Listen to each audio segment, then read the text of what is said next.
Top quality और consistent performance के लिए सिर्फ सिल्वर पंप। टॉप क्वालिटी और कंसिस्टेंट परफॉर्मेंस के लिए सिर्फ सिल्वर पंप, नाम याद रखना। सर, वाल्मिक कराड हाच आता संतोष देशमुख यांच्या हत्या प्रकरणामधला मुख्य सूत्रधार आहे असं सीआयडीने आपल्या आरोपपत्रामध्ये नमूद केलेलं आहे। पण हे सत्य आहे, याच्यामागे काही हे काही लपवण्यासारखं नव्हतंच.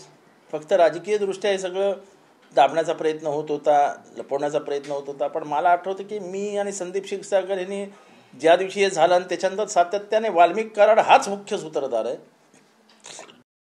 तानाचे व्हिडिओ त्यांनीच बघितले.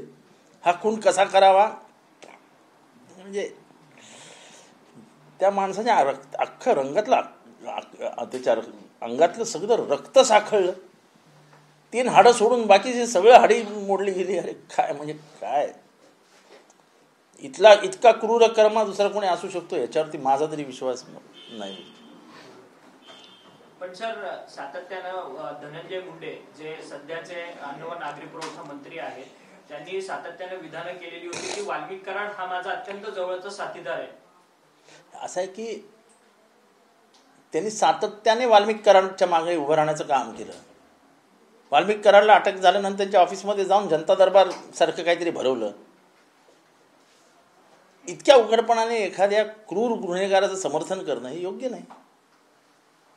तो माझा खास माणूस आहे हे इतकं उघडपणाने महाराष्ट्राच्या लोकांना सांगणं हे त्यांचं डेअरिंग आहे. धनंजय मुंडेंच्या डेअरिंगचं कौतुक केलं पाहिजे. आता झालं ना, आता सगळं सिद्ध झालं. आता कशाला ठेवलं मंत्रिमंडळात? म्हणजे आकाचा आका कोण तर झालं, आलं समोर आलं ना आकाचा आका कोण. पण सातत्याने धनंजय मुंडेंवरती सातत्याने आरोप होतात. त्यांच्यावरती हार्वेस्टरचा आरोप झाला. शेतकऱ्यांना हार्वेस्टर देतो म्हणून त्यांच्याकडनं पैसे लुबाडले. पीक विमा घोटाळा झाला. पीक विमा घोटाळ्यामध्ये म्हणजे त्यांच्या एवढे घोटाळे मागच्या काही दिवसांमध्ये कुठल्याही एकाही मंत्र्याचे आलेले नाहीत. म्हणजे मंत्र्यांचे घोटाळे आलेलेच नाही आहेत.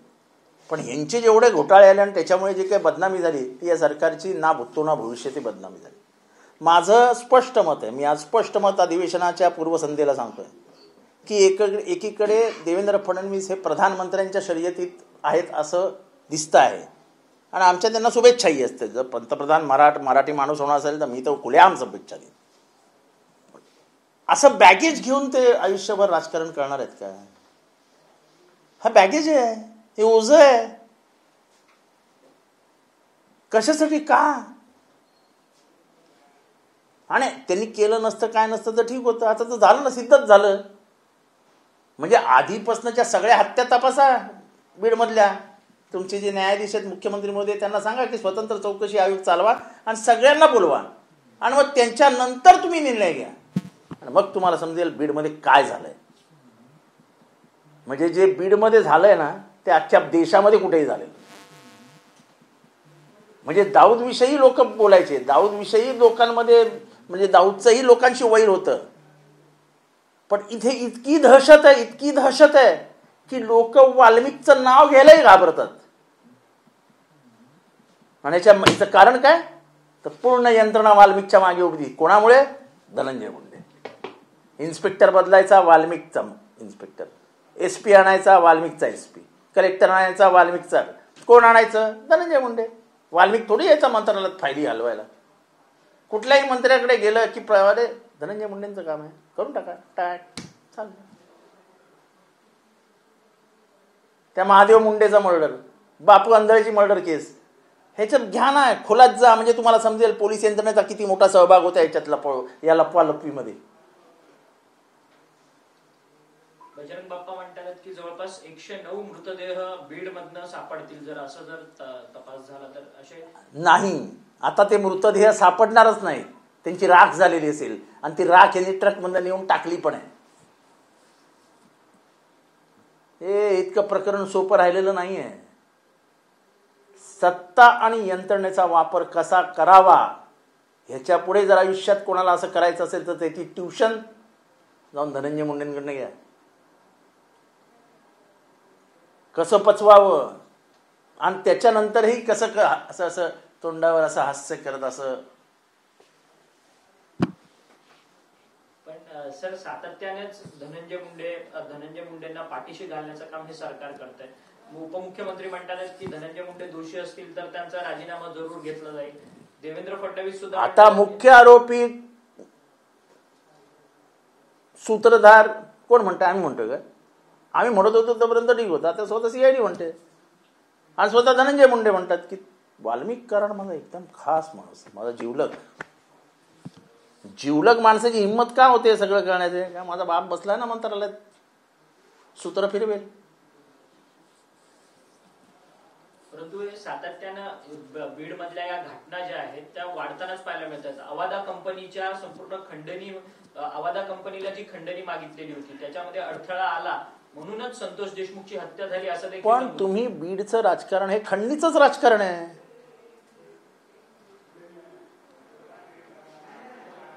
कुठलंही टेंडर 2 माणसांना सोडून दिलं जात नाही, विचारल्याशिवाय दिलं जात नाही. औष्णिक 20 केंद्रामधलं सगळं काम कोणाला दिलं जातं? राखेचं कॉन्ट्रॅक्ट कोणाकडे आहे?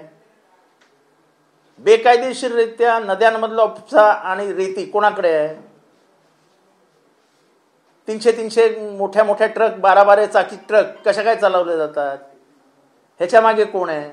कारण का की यंत्रणा तुम्ही एका घरात नेऊन बकऱ्यांना कोंबतात तशी कोंबरून टाकली आहे. कलेक्टर असो, SP असो, PI असो, सगळे एका घरचे नोकर झालेत. मी खेडेकर नावाच्या इन्स्पेक्टरनी माझी केस नोंदवून घेतली होती की माझं ते मॉर्फ केलेलं चित्र आलं होतं. मी त्या खेडेकरांना जाहीर प्रश्न विचारतो, काय हो खेडेकर साहेब, काय झालं त्या केसचं? हो खेडेकर साहेब, द्या ना उत्तर, द्या ना हो खेडेकर साहेब, काय झालं त्या केसचं? काय उत्तर नसेल, काही केलं नसेल, त्या फोन आला असेल, जाऊ द्या, ठेवून त्या साईडला.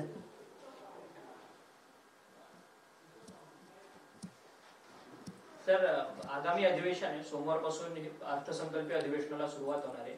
राज्याला विरोधी पक्ष नेता भेटेल असं वाटतंय का? कारण की आता उद्या सकाळी 11:30ला बैठक लावली आहे, 12ला बैठक लावली आहे. आम्ही सगळे एकत्र जमणार आहोत, पण आम्ही ताकदीने लढू एवढी मी आपल्याला शाश्वती देतो. या विरोधी पक्ष नेत्याच्या शर्यतीत मी नाही, मला त्याच्यात काही पडायचंही नाही, मला काही घेणं देणंही नाही. जे आमचे साहेब सांगतील हा विरोधी पक्ष नेता तो विरोधी पक्ष ना, आम्हाला काय.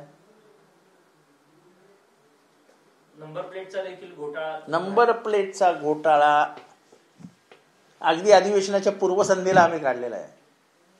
3 कंपन्यांनी मॅनेज करून हे टेंडर उचललेलं आहे.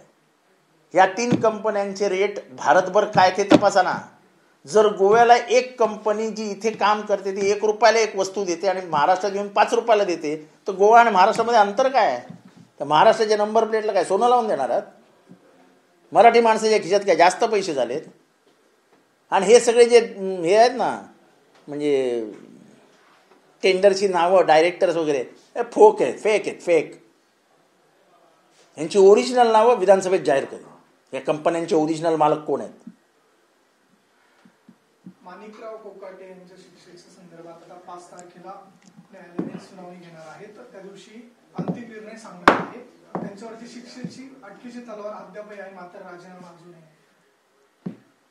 त्यांच्या मला अजून ती केस मी व्यवस्थित आता मी माहिती घेईन सिन्नरमधनं. त्यांच्या कन्व्हिक्शनला म्हणजे त्यांना जी शिक्षा सुनावली आहे त्याच्यावरती स्थगिती दिली आहे की नाही हे तपासावं लागेल. जर त्यांच्यावरती स्थगिती दिली नसेल तर त्यांना राजीनामा देणं भाग आहे. म्हणजे मुख्यमंत्र्यांना त्यांचा राजीनामा घ्यावाच लागेल विधानसभेचं दालन म्हणजे विधानसभेत येण्याच्या आधी. त्यांच्या शिक्षेला जर कोर्टाने स्थगिती दिली नसेल तर, दिली असेल तर काही नाही.